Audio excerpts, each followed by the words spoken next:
Assalamualaikum warahmatullahi wabarakatuh. Salam sejahtera untuk kita semua. Perkenalkan, nama saya Sherly Oktaviani. Saya adalah mahasiswi aktif Universitas Pelita Bangsa dengan NIM 112211389 dengan studi Manajemen Ekonomi dan Bisnis.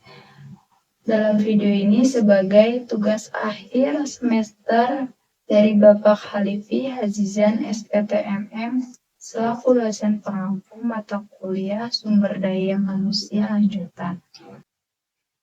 Dalam video ini saya ditugaskan untuk menjelaskan aspek kepelatihan, disiplin kerja, kompensasi, dan kepuasan karyawan di sebuah perusahaan.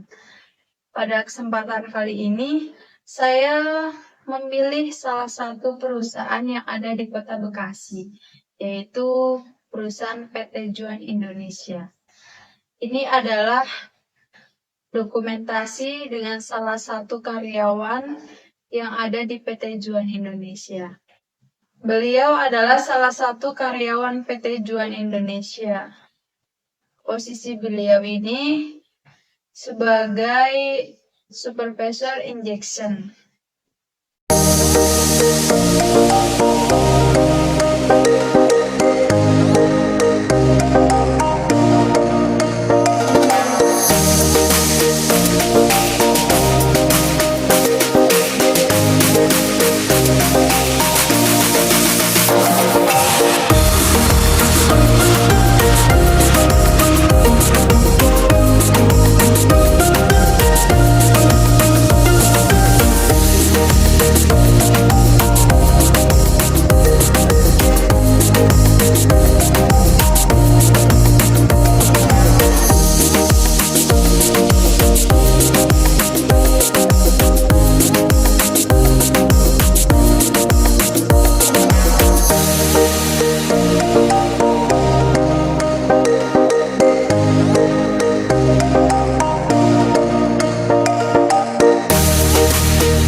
Sebelum kita membahas tentang aspek kepelatihan, disiplin kerja, kompensasi, dan kepuasan karyawan pada PT Juan, saya akan menjelaskan tentang sedikit sejarah PT Juan Indonesia.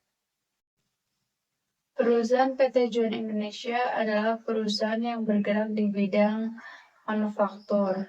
Perusahaan PT Juan Indonesia adalah perusahaan yang didirikan dengan tujuan untuk memperlancar dan menunjang program pemerintah dalam ahli teknologi.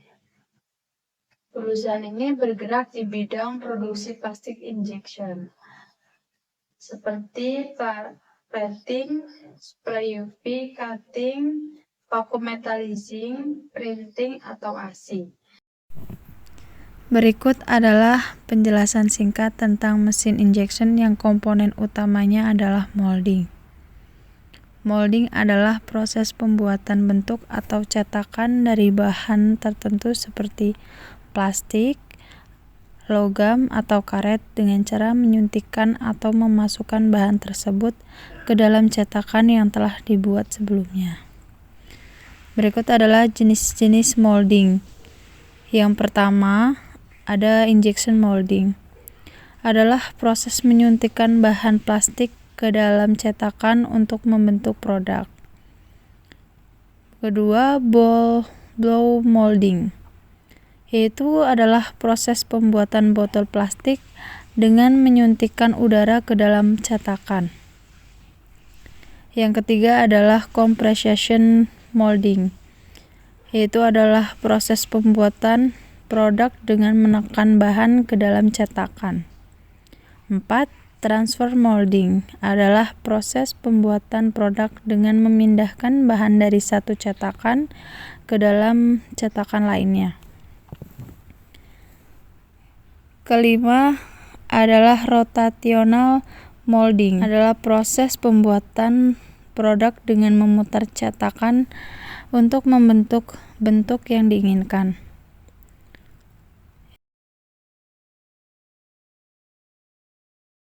Yaitu adalah proses pembuatan produk dengan menggunakan vakum untuk membentuk bentuk yang diinginkan.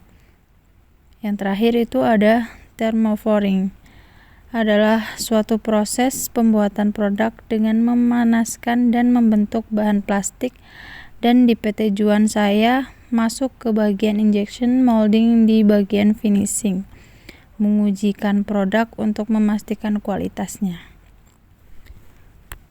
Faktor-faktor yang mempengaruhi proses molding. Yang pertama, bahan atau jenis dan kualitas bahan.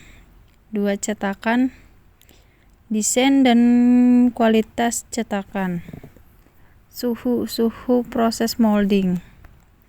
Tekanan yang diberikan pada bahan. Yang kelima adalah waktu proses molding. Kelebihan molding injection. Pertama itu ada efisiensi waktu dan biaya. 2. Kualitas produk yang berkonsisten. 3. Fleksibilitas dalam desain. 4. Kemampuan produksi massal.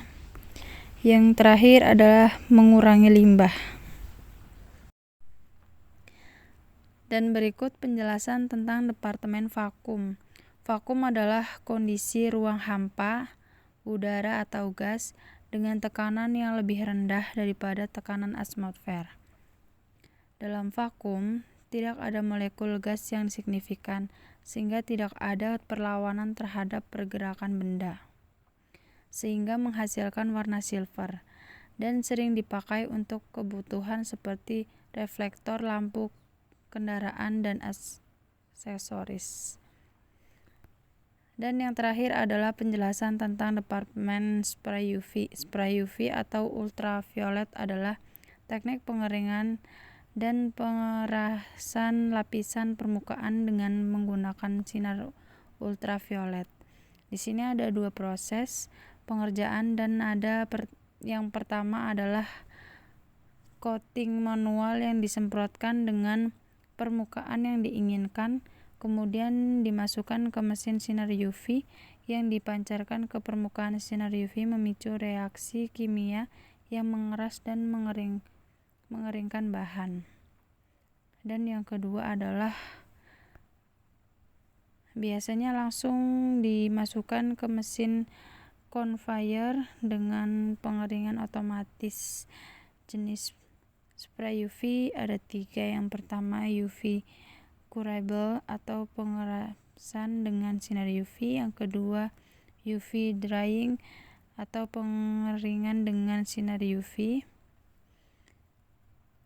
Hybrid yaitu pengeringan dengan kombinasi UV dan pengeringan konvensional. Ada pula beberapa metode pengukuran seperti spektrofotometer, pengukuran kekerasan, pengukuran ketebalan, dan pengukuran reflektansi. PT Juan Indonesia telah memperoleh sertifikat Capture Quality Management ISO 9001, 2007, dan Capture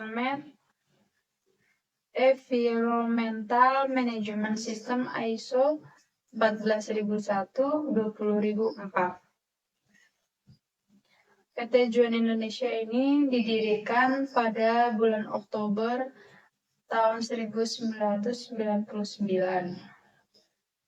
Kurang lebih sudah berjalan 26 tahun.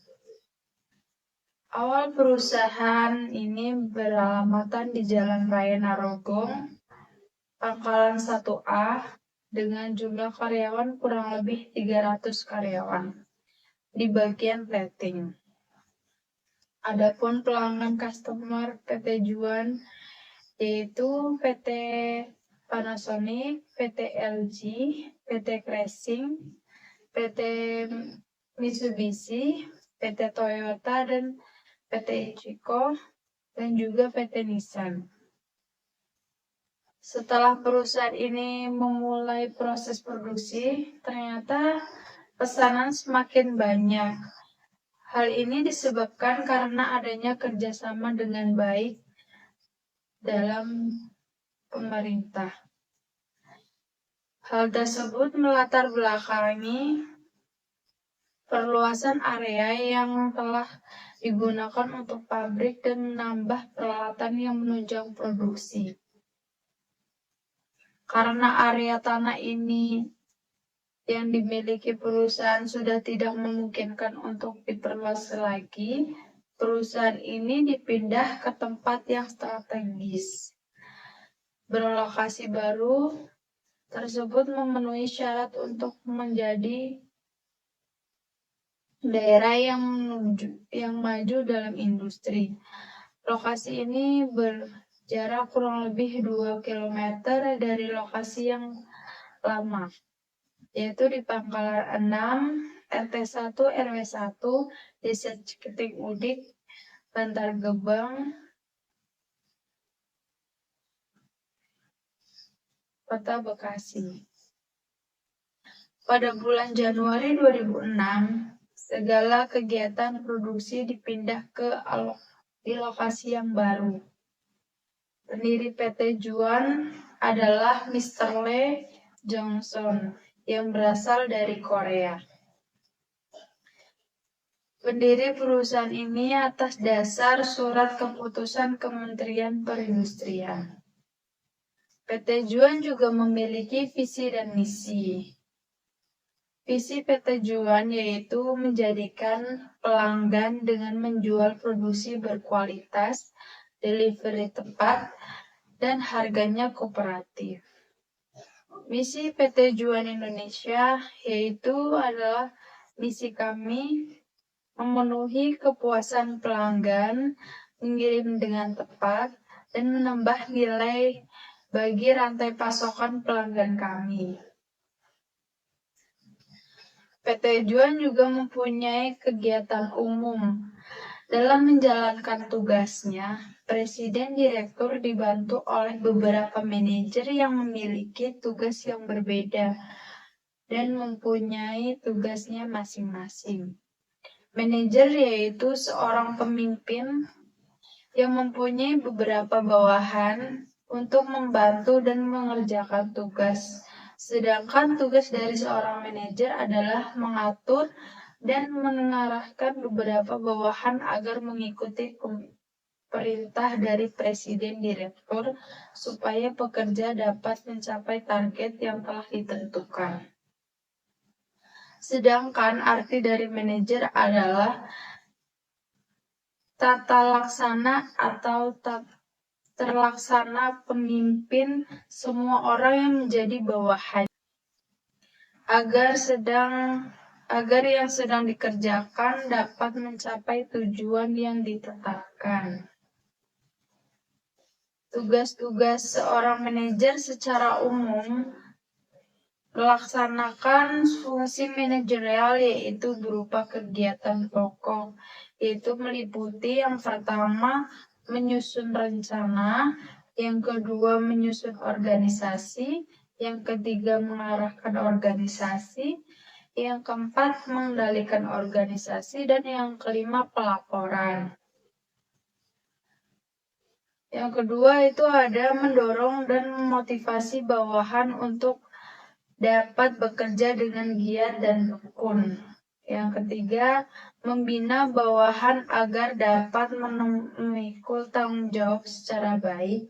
Dan yang keempat itu menyusun fungsi-fungsi manajemen dengan baik. Dalam konteks perusahaan manufaktur, PT Juan mempunyai aspek pelatihan, disiplin kerja, kompensasi, dan kepuasan karyawan di PT Juan Indonesia. Yang pertama itu mempunyai tugas masing-masing, seperti satu pelatihan. Perusahaan manufaktur itu sangat penting untuk memastikan karyawan salah lagi. Dalam konteks perusahaan manufaktur, aspek pelatihan, disiplin kerja, kompensasi, dan kepuasan karyawan memiliki peran krusial dalam meningkatkan produktivitas dan efisiensi operasional. Berikut adalah penjelasan dari masing-masing aspek. Yang pertama itu ada pelatihan. Relevan di perusahaan manufaktur, pelatihan sangat penting untuk memastikan karyawan memiliki keterampilan teknis yang sesuai dengan peralatan dan teknologi yang digunakan. Tujuannya itu yang pertama meningkatkan efisiensi dalam menggunakan mesin dan teknologi. Yang kedua mengurangi resiko kesalahan operasional yang dapat mengaruhi kualitas produk. Contohnya seperti pelatihan untuk operasional mesin, keselamatan kerja, dan lean manufacturing. Yang kedua ada disiplin kerja. Pentingnya di sebuah perusahaan manufaktur sangat bergantung pada ketepatan waktu dan kepatuhan pada prosedur operasional atau juga disebut SOP. Tujuannya itu meningkatkan konsistensi dalam produksi. Yang kedua, mengurangi downtime akibat pelanggaran aturan atau absensi. Faktor-faktor yang mempengaruhi pemantau kerja yang ketat, sistem sanksi, dan penghargaan. Yang ketiga, kompensasi. Jenis kompensasi secara langsung itu gaji pokok, insentif, produksi, bonus, dan target. Kalau yang tidak langsung itu seperti fasilitas kesehatan, subsidi, transportasi, dan makan. Efek pada karyawan manufaktur itu kompensasi yang adil dan kompetitif dapat meningkatkan motivasi kerja, terutama dalam industri yang bersifat repetitif. Kesesuaian dengan produktivitas. Banyak perusahaan manufaktur menggunakan sistem berbasis produktivitas untuk menentukan insentif. Dan yang terakhir itu kepuasan kerja. Itu mempunyai faktor penentu. Yang pertama itu lingkungan kerja yang aman. Yang kedua hubungan baik dengan rekan kerja atau atasan. Yang tiga, keseimbangan kerja dan kehidupan pribadi. Hubungan dengan turnover, kepuasan kerja yang rendah dapat meningkatkan tingkat turnover yang mengganggu stabilitas produksi. Kesimpulannya, di perusahaan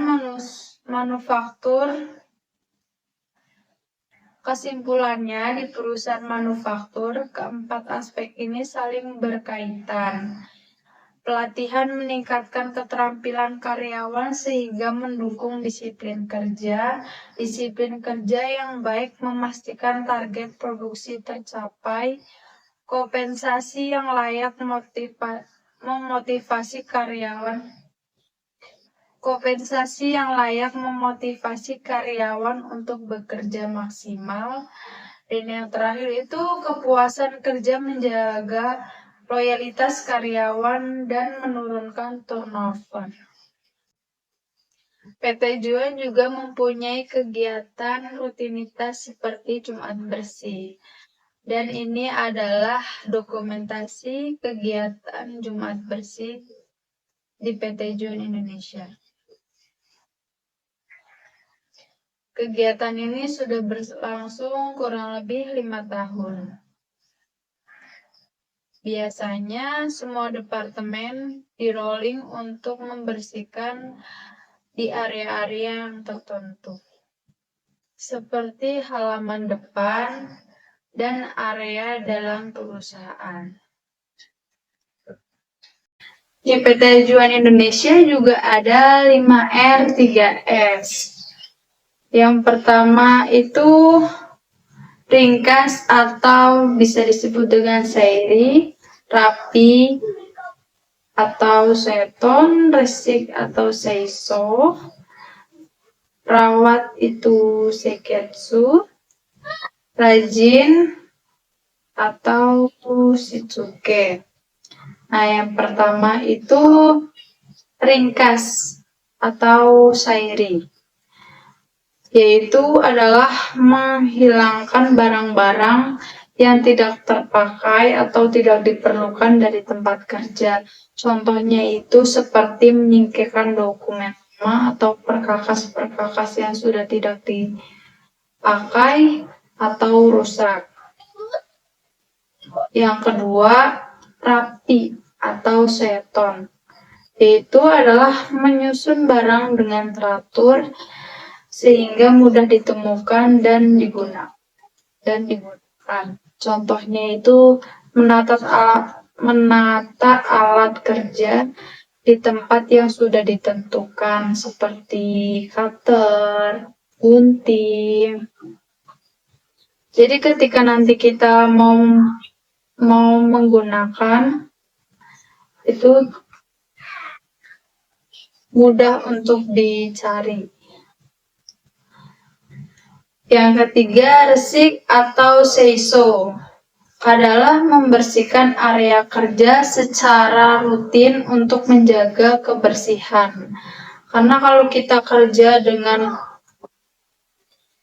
lingkungan yang kotor, itu juga tidak nyaman ya. Nah, contohnya itu seperti membersihkan meja kerja atau alat setelah digunakan.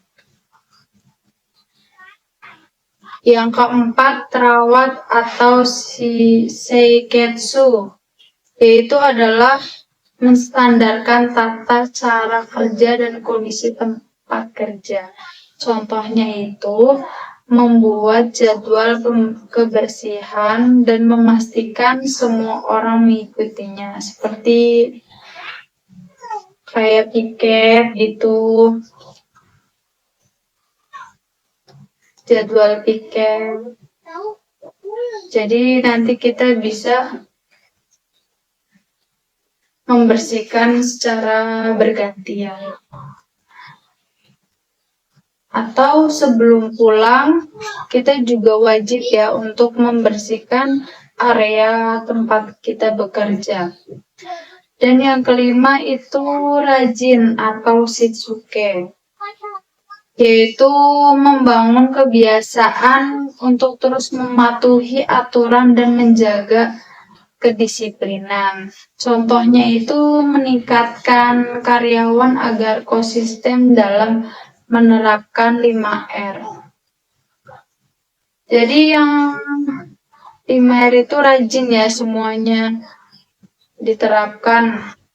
Kayak ringkas, rapi, resik, rawat, rajin. Itu semuanya dirangkum. Nah, untuk yang 3S itu etika dan sikap di tempat kerja. Yang pertama senyum, yang kedua sapa, yang ketiga salam. Yaitu menjalankan pekerjaan dengan penuh semangat dan sikap ramah yang bertujuan untuk meningkatkan suasana kerja yang menyenangkan. Jadi kalau kita kerja dengan suasana kita yang murung, yang emosi, itu gak mungkin banget ya. Nah, yang kedua itu sapa. Itu mengucapkan salam atau menyapa rekan kerja dengan sopan, seperti menyapa atasan atau menyapa teman-teman kerja, rekan kerja itu untuk membentuk komunikasi yang baik dan harmonis. Dan yang ketiga itu salam, menghormati rekan kerja melalui salam dan gestur sopan. Tujuannya itu menjaga hubungan kerja yang berprofesional. Manfaat penerapan 5R 3R Di perusahaan yang pertama meningkatkan produktivitas. Jadi lingkup kerja yang rapi dan terorganisir membuat pekerjaan lebih efisien. Yang kedua, meningkatkan kesejahteraan. Jadi dalam budaya kerja yang positif meningkatkan motivasi dan kebahagiaan karyawan. Yang ketiga, meningkatkan keamanan. Area kerja yang bersih dan terorganisir meminimalkan risiko kecelakaan. Yang keempat, membangun tim yang harmonis. Sikap saling menghormati menciptakan kerja sama yang lebih baik lagi. Nah, yang terakhir itu kepuasan karyawan dalam PT Join Indonesia. Seperti lingkungan yang aman, jadi membuat karyawan PT Juan itu bisa nyaman dalam bekerja. Terus hubungan lingkungan kerja dengan baik seperti hubungan baik dengan rekan-rekan atau dengan atasan. Keseimbangan kerja dan kehidupan pribadi juga bisa ya guys ya. Hubungan dengan turnover seperti kepuasan kerja yang rendah dapat meningkatkan tingkat turnover yang mengganggu stabilitas produksi. Kesimpulannya itu di perusahaan manufaktur keempat aspek ini saling berkaitan. Pelatihan, peningkatan keterampilan karyawan sehingga mendukung kedisiplinan kerja. Disiplin kerja yang baik memastikan target produksi tercapai. Kompensasi yang layak motivasi karyawan untuk bekerja maksimal. Kepuasan kerja menjaga loyalitas karyawan dan menurunkan turnover. Demikian sejarah singkat tentang PT Juan Indonesia dan beberapa aspek pelatihan, disiplin kerja, kompensasi, dan kepuasan karyawan di PT Juan Indonesia. Kurang lebihnya saya mohon maaf. Wassalamualaikum warahmatullahi wabarakatuh.